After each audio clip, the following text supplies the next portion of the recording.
观众朋友好，这里是大师局，我是唐韵。北京这几天啊，可以说是内外交困。先是大字报总书记下台在网络上疯传，把矛头直接指向习近平。随后呢，他在天津合影的时候被拍到脸色是异常的发黑，健康问题立刻成了全球的焦点。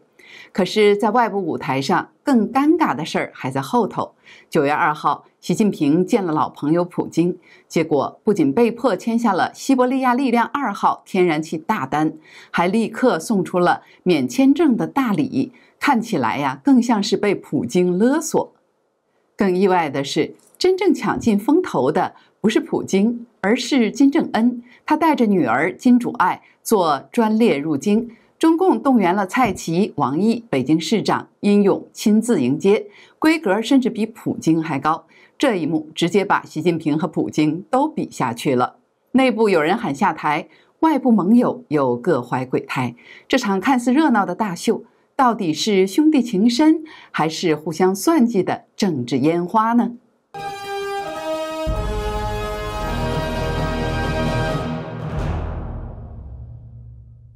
天津上合峰会的热闹刚刚散去，9月2号，中共党魁习近平就在北京大会堂见到了他的老朋友俄罗斯总统普京。普京呢也回敬了一句，把习近平叫做亲爱的朋友。从官媒镜头看，这是一场彰显大国担当的盛会，中俄关系可以说是达到了前所未有的高水平。可是啊，如果我们仔细看，你就会发现，这场兄弟情深的秀背后，气氛啊，其实是充满了算计。知名自媒体人文昭就说了，普京根本不是来捧场的，他是来讹诈习近平的。据中共官媒报道，习近平在会晤中强调，中俄关系经受了国际风云的考验，将以大项目深化合作。普京呢，则称这两国的关系是处于史无前例的高水准，强调了当年并肩作战，如今依然同在。报道指出，双方还签署了能源、航太、人工智能、农业等多领域20多份双边合作文件。根据俄罗斯新闻社9月2号报道，俄罗斯国有天然气巨头俄罗斯天然气工业股份有限公司，简称俄气，与中国石油天然气集团公司签署了协议，增加了通过西伯利亚力量管道和远东管道向中国输送的年度天然气量。这项协议是在普京这次访华期间签署的。据俄气的首席执行官阿列克谢·米勒称，双方签署了具有法律约束力的备忘录，将建设通往中国的西伯利亚力量2号输油管道和途经蒙古的联盟东方过境天然气管道。这是因为发动了侵略乌克兰的战争后，俄罗斯遭到了国际社会的集体抵制。俄气呢，在失去了欧洲这个最大的金主后，2023年的财报出现了自成立以来首次巨额亏损，高达6290亿卢布，折合超过65亿美元。这对靠卖能源续命的俄罗斯经济来说，可以说是致命的一击。北京是急需，简直是10万火急的需要找到新的财源来维持它昂贵的战争机器。于是呢，这条能每年向中国额外输送500亿立方米天然气的西伯利亚2号管道就成了它的救命稻草。此前，对于这条管线，北京方面的态度一直是非常的矜持。虽然早在2024年5月，双方呢就发布了联合声明，俄罗斯副总理诺瓦克也放话说谈判已经接近尾声了，但是中方却始终待价而沽，对何时开工是迟迟不给一个准话。这清晰地表明，这条管线啊是俄罗斯有求于中方，而不是中方急着要。然而，就在普京此次访华中，俄气公司却高调地宣布已经签署了修建这条管道的具有法律约束力的协议。这意味着什么呢？这意味着呀，焦头烂额的普京终于达到了他此行的首要的经济目的。他成功地让一直在讨价还价的习近平签下了这份对他至关重要的订单。紧接着，就在习近平与普京会谈结束的当天下午，中共外交部立刻宣布，将对俄罗斯公民试行为期1年的免签政策，入境不超过30天就可以办免签证。这真是对等的回报吗？还是在已经做出巨大的经济让步之后，再送上的一个安抚普京的政治大礼包呢？答案可以说是不言而喻。这两件事连在一起看啊，根本不是一场平等的合作，更像是北京在普京的压力之下做出了一个重大的妥协和讨好。那么普京手上究竟有什么牌，能让他如此有恃无恐地来勒索习近平呢？我们大时局频道会追踪各种重大新闻。如果您想翻墙观看我们的节目，我们向您推荐一款非常好用的 VPN 神盾 VPN。我和我的团队都觉得这是目前真正值得信赖的安全的 VPN。为什么这么说呢？很多人可能都在用 VPN， 但是传统的 VPN 存在一个问题，它只用一台服务器，数据是经过加密传到 VPN 的服务器，然后由同一台服务器发送出去。也就是说，它不但知道你的来源 IP， 也知道你连去哪里。这意味着，只要那台服务器要有风险，你的整条路径就会被看得一清二楚。而神盾 VPN 采用的是独家技术，双节点 P2P 加密架构，数据会经过2台服务器转送。第一台只知道你的来源 IP， 第二台只知道你要连的目的地。2台之间端对端加密，任何单一节点都无法还原整条通讯路径，连神盾自己都无法追踪你在网络上的行踪。除了安全，神盾 VPN 的速度和稳定性表现也相当出色。神盾 VPN 可以在全球服务器自动切换，随时连最近最快的节点，而且一个账号可以用在手机、电脑、平板，可以全家分享。现在购买2年方案，享受65折优惠，请输入我们节目专属优惠码大时局，再打9折。30天内不满意，全额退款，没有风险的试用。请您赶紧点击节目下方描述栏的购买链接购买。自媒体人文昭的分析点出了这次会晤的真正核心：普京需要从习近平这里拿到一个支持他的明确的底牌，然后回头再跟欧美来要价。大家要注意一个重要的国际动向。欧洲和美国在乌克兰问题上的原则分歧现在已经基本消除，组建乌克兰地区的多国维和部队已经进入了实质性的讨论阶段。这就意味着战场上的压力会越来越大，普京不可能长时间的拒绝走上谈判桌，而在谈判桌上他能拿到什么样的条件，则很大程度上取决于他身后还有多大的支持。所以呢，他必须在谈判之前要从习近平这里拿到一个关于经济、军事、外交支持的最高报价。这个报价越高，他在未来与西方讨价还价时，底气呢就可能会越足。这就是普京这次访问的实质。他是在利用中俄的战略协作伙伴关系，为自己与西方的博弈储备筹码。而这呢，恰恰让习近平又陷入了两难的境地。如果他给的支持太多，就会被更深度地绑上了俄罗斯的战车，面临着西方更严厉的刺激制裁，让本已困难的中国经济雪上加霜。但是如果他给的支持太少，惹恼了普京这个没底线的盟友，万一普京在谈判中为了自保而倒向西方，反过来出卖北京的利益，那后果将是灾难性的。所以我们看到习近平在会谈中只能反复地强调一些空泛的口号，比如捍卫正确的二战史观，打造标签合作项目等等。他真正能给出的实质性的东西，就是那条天然气管道和免签政策。他试图用这些东西来稳住普京，满足普京的胃口，同时呢，又尽量的避免触碰到西方的红线。可见，习近平面对的根本不是一个来朝贺的小弟，而是一个揣着底牌来讹诈的老大哥。这场看似风光的会晤，对他来说，其实是一场极其棘手的危机处理。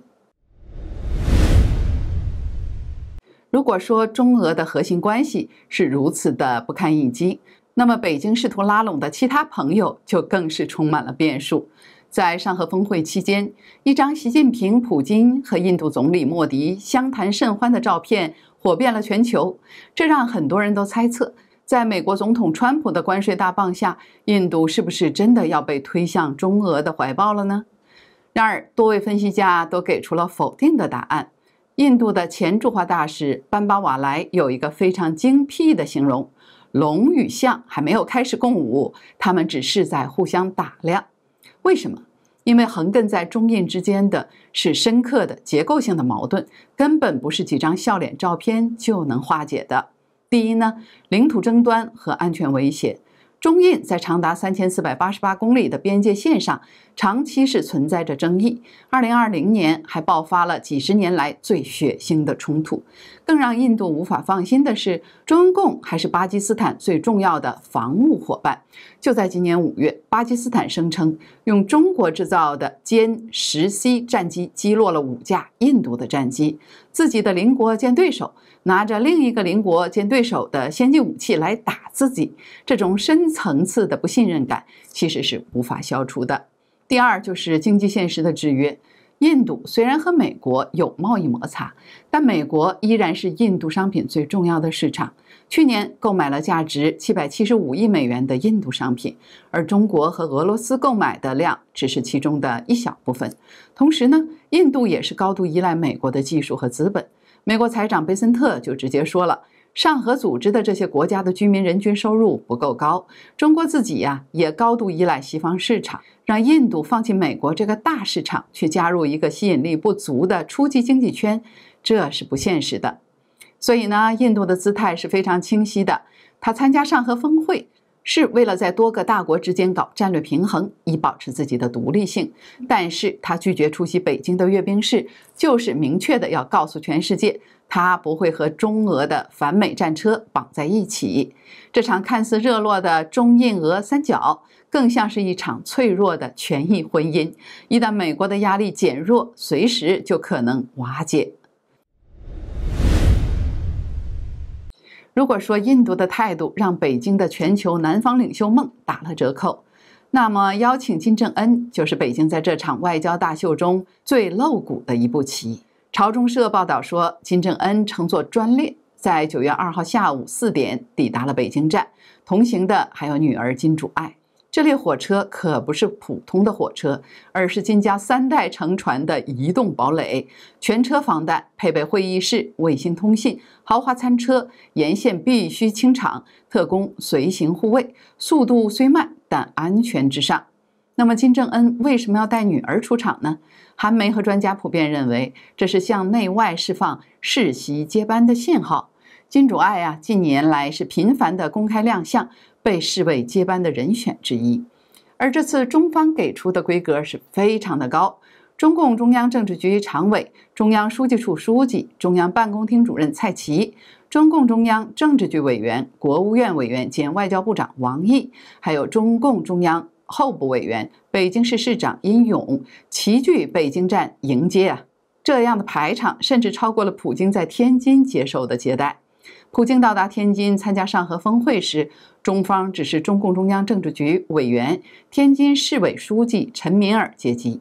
那北京为什么给金正恩如此高规格的礼遇，又为什么要冒着被国际舆论嘲讽的风险，也要把他请到天安门城楼上呢？德国之声的一篇评论文章分析得非常透彻，这是一盘一石三鸟的棋局。第一鸟呢，防范俄罗斯。俄乌战争爆发后，朝俄关系是迅速升温，朝鲜向俄罗斯提供急需的弹药，换取能源和技术。北京敏锐地感受到，如果任由朝俄走近，自己在朝鲜半岛问题上的主导地位就会被削弱。因此呢，必须把金正恩拉回来，向外界展示中朝关系那才是半岛秩序的基本轴线。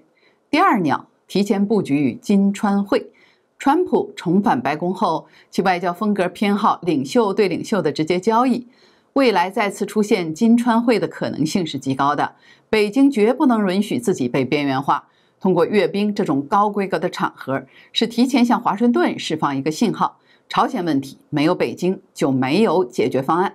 那第三鸟呢，就是要牵制韩国。韩国政府目前的安全路线是安全靠美。北京不甘心只扮演经济奶牛，通过强化与平壤的关系，北京在迫使首尔认识到半岛的真正钥匙在北京，而不是在华盛顿。而对金正恩来说，这一次出席也是一举多得。他不仅能打破国际上的孤立，向国内宣传自己依然是大国政治重要的一员，还能确保从中国获得持续的粮食、能源等经济生命线。同时呢，在中俄之间搞战略平衡，让自己的筹码能够最大化。所以啊，金正恩的这次北京之行根本不是一个简单的捧场，而是中朝双方基于各自利益的一次赤裸裸的政治交易。聊完了复杂的国际关系，我们再来看看3日阅兵的本身。这场号称纪念反法西斯胜利的盛会，来的都是些什么人呢？总部在华盛顿的倡导团体自由之家对这次与会的24个国家呀进行了评分，结果令人震惊的是，其中有14个国家被评为不自由，包括中国、俄罗斯、朝鲜、伊朗、白俄罗斯等；有9个国家是部分自由，只有蒙古国1个国家被评为是自由的。一位国安人士的评论那是一针见血：二战80年后，当年发动战争的轴心国德国、日本、意大利，现在是已经全部变成了民主国家，而当年号称反法西斯阵营的中国和俄罗斯却变成了集权代表。这场阅兵根本不是正义的彰显，而是一场名副其实的权威集结和邪恶轴心嘉年华。在这场嘉年华上，中共将要展示它最引以为傲的武器，更先进的洲际弹道导弹，如东风41，甚至传闻已久的东风51都可能亮相。这些射程超过15000公里，足以覆盖全球的核武杀手舰，以及各种高超音速导弹，还有无人机，其目标是非常明确，震慑邻国，并为武力侵犯台湾做准备。然而，这些看起来光鲜亮丽的武器，真的有那么厉害吗？很多专家呀都提出了质疑。新加坡学者唐安竹就直接说了，这些都是未经实战测试，没有人真正知道它实力如何。中共军队上一次大规模战争还是1979年对越南的战争。美国传统基金会的学者也表示，美国分析家将仔细观察，搞清楚中共的科技实力究竟是真有进展，还是纸上谈兵。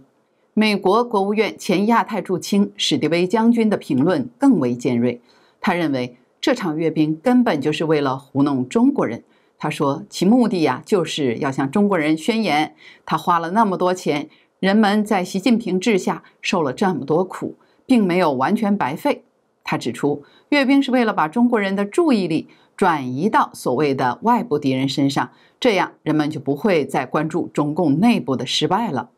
然而，中共的这个算盘可是落空了。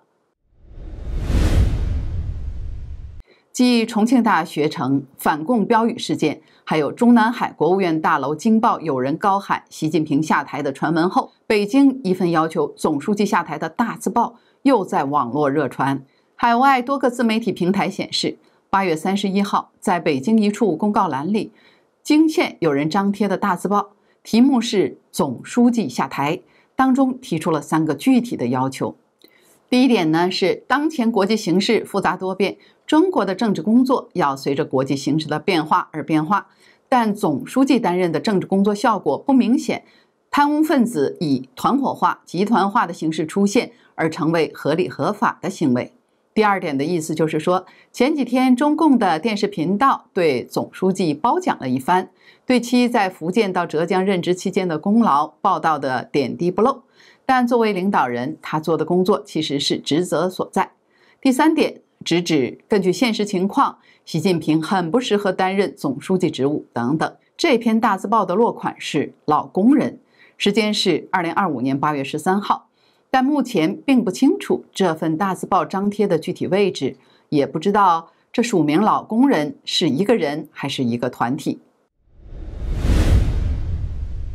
除了国际国内的压力外，习近平自身的健康状况似乎也不乐观。网络上流出的视频和照片显示，在天津上合峰会现场和各国领导人一同合影的时候，习近平和其他人相比，脸色那是特别黑，看起来简直有些异常。医生出身的时事评论员唐靖远先生指出，肤色灰暗常见的原因与腹部内脏有关，首推是肝脏问题，比如可能是肝功能衰竭、严重的慢性肝病或者是肝硬化，导致体内胆红素代谢异常和黄疸，呈现出又黄又黑的脸色。此外，慢性肾功能衰竭也可能导致面色晦暗，但以习近平的医疗条件，可以在会见外宾前通过血液透析来改善，因此可能性较低。所以，习近平肝脏有大问题的可能性就更高了。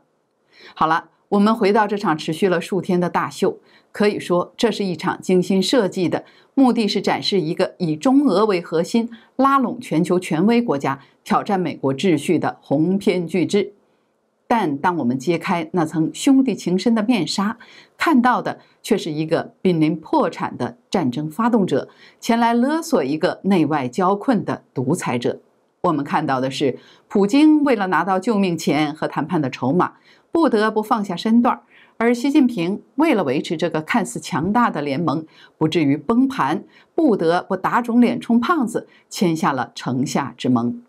这场大秀的核心，所谓牢不可破的中俄关系，其本质不是信任，而是互相利用和互相恐惧。他们因为共同的敌人而被迫站在一起，但内心却充满了算计。